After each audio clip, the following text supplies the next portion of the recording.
So today we're going to be taking a look at the totally not a Glock tan WE G-17 pistol. So what is up, guys? This is Chris with Frozen Soldier Airsoft, and today we're going to be taking a look at the WE G-17 series pistol in tan. So one thing I'd like to mention before we start off is a couple of things. The first thing being that I ordered this from airsplat.com. This apparently is the only place in the United States, to my knowledge, where you can buy it, so I don't have to pay for overseas shipping, yada yada yada.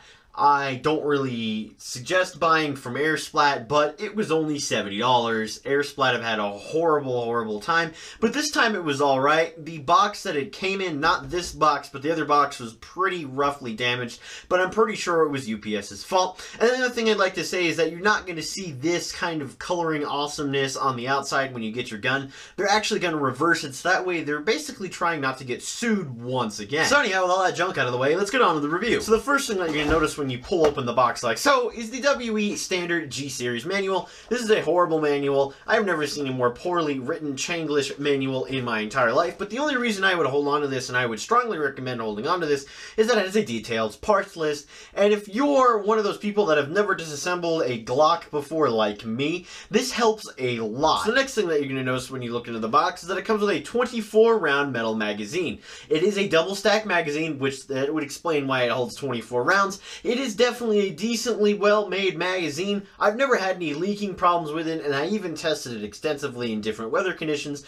and so far it seems to be holding up nicely. So anyhow, the next thing that you notice is two little plastic things probably floating around the package like I did, but they're supposed to go in this little slot. They're basically interchangeable back straps. It's so basically if you have larger hands or smaller hands, you can adjust the grip like so. So the next thing that you're going to notice is that there's this little baggie. Inside the little baggie there are 3 pins, 2 small one large one.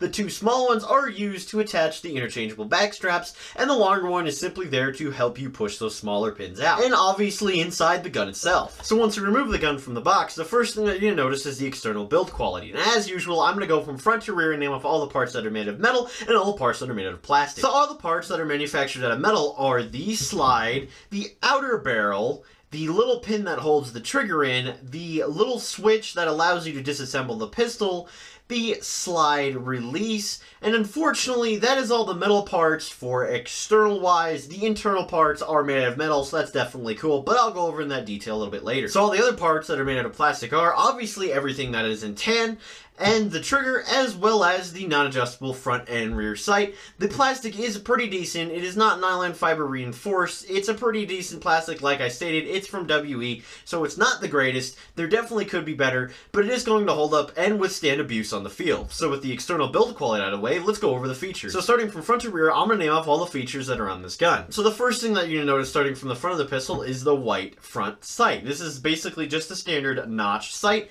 It isn't really fancy, but it does have a painted white dot.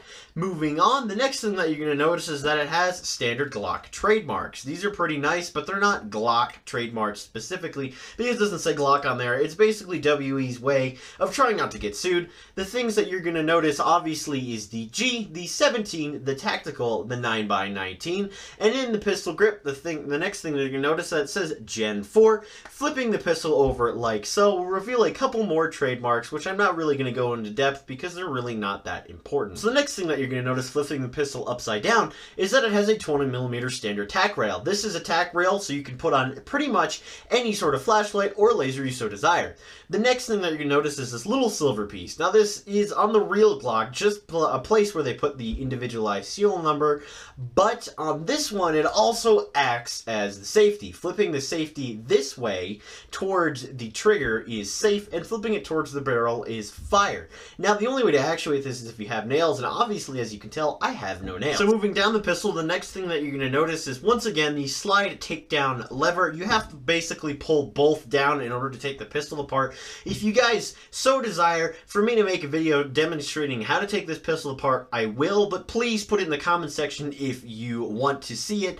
It just helps me out a lot more. So the next thing you're going to notice has a Glock style trigger. Unfortunately, the trigger is made out of plastic, but there are metal and adjustable metal aftermarket triggers that you can buy for around $10 and $15. So moving down a little bit further, the next thing that you're going to notice is the mag release and the slide catch. Obviously, they do exactly what they're intended. The slide catch catches the slide when you run out of rounds, and the mag release, obviously, allows you to depress it and pull the magazine out. And finally, the last feature on the gun is obviously the rear sight. The rear sight is a standard Glock sight, so it's basically what they call a gutter sight. It is painted in white, pretty decent, non-adjustable, so if it's unadjusted from the factory, you're basically kind of screwed. So anyhow, with all the external features out of the way, let's go over the gun's internal features. So before we go into the gun's internal features, I like to take a couple seconds to go over the magazine. Now this magazine, despite most WEs which I have held, this magazine is the best WE magazine I have ever used in my entire life.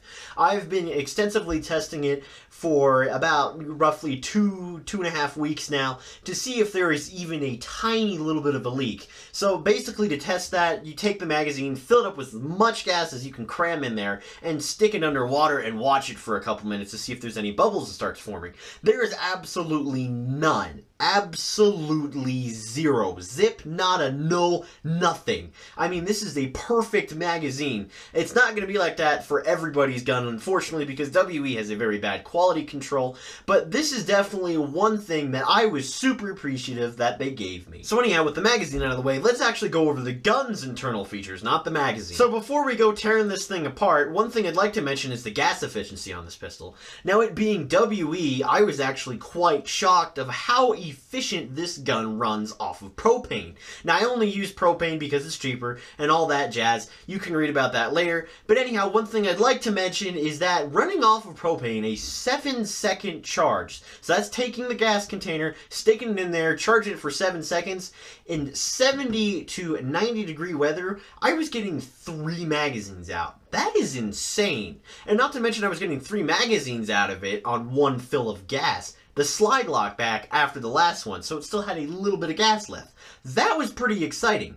Now, unfortunately, as most gas blowbacks tend to do, in the cold, I tested it between 40 and 50 degrees in the cold. It only gets about 2 to 2.5 mags, but that is still really efficient, especially for being that cold. So the next thing we like to go over is the gun's hop-up. The gun's hop-up is pretty standard, and to access the hop-up, it's pretty simple. So in order to access the hop-up, the first thing that you want to do is you want to remove the magazine like so, rack the slide back, and pull the little switch like this. Pulling the switch down will obviously pull the slide up. Now you guys are probably freaking out and wondering what that white goop is in there. This is actually white lithium grease, and for whatever reason it works better, I mean a million times more efficiently than 100% pure silicone oil. Now don't try put white lithium grease in your mag, it's not going to work. So keep all the internals, but as the slide and anything that's rubbing against metal on metal contact, I would strongly recommend picking that stuff up at a hardware store and giving it a nice lube like so. So anyhow, with all that junk out of the way, let's go over the hop up like I was supposed to. Flipping the switch or rotating this knob forward like so will add more hop, and rotating it backwards will add less hop. So since we're talking about the hop up, I might as well go over the FPS as well as the range. Now the maximum effective range of this pistol is about 80 feet, so it isn't the greatest, but if you slap in a good old Angel Custom tight bore in there, you're going to get maybe 100 feet or so out of it. So like I stated previously, let's go over the FPS. Now the standard FPS between, like I said, 70 to 90 degrees is about 315 feet per second, so it's shooting perfectly within that CQB limit, and then if it's a little bit on the colder side, between 40 and 50 degrees, you're getting about 280. So before I wrap up this review, I just want to take a moment to go over the gun's internal parts. Now all the internal parts in the WE G-17 are made out of metal, but it's WE, so they tend to wear out. I can put list of parts if you guys so desire. Just shoot me something in the comment section below, and I can direct you to what parts you need. This is definitely what I would say a beginner to intermediate player or an expert player that really just wants to have, a project gun.